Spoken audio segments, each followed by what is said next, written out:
很多朋友车子开久之后，发现这个刹车踏板特别硬，踩不动，而且刹车效果越来越差。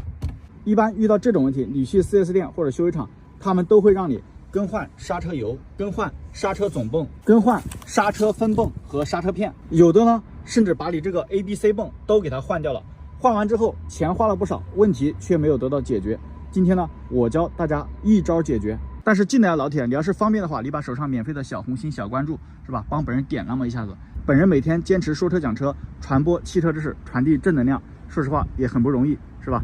但是如果你要是实在不方便，那就拉倒，本人也表示感谢。好了，咱们废话不多说啊，我这个人平时说话比较简洁，也不喜欢说废话，咱们马上开始。你就记住了，一般咱们遇到刹车踏板硬、踩不动、刹车效果差，咱们千万不要着急啊，也不要慌，也不要乱去修，以免白花冤枉钱。咱们把车子给它开到汽配城，换一个这个零件，就是这个真空助力单向阀，把这个零件你给它换掉，花个3、5块钱、7、8块钱的，换完之后问题立马就会得到解决。更多用车养车方面的小知识啊，关注我，每天晚上8点半直播说车。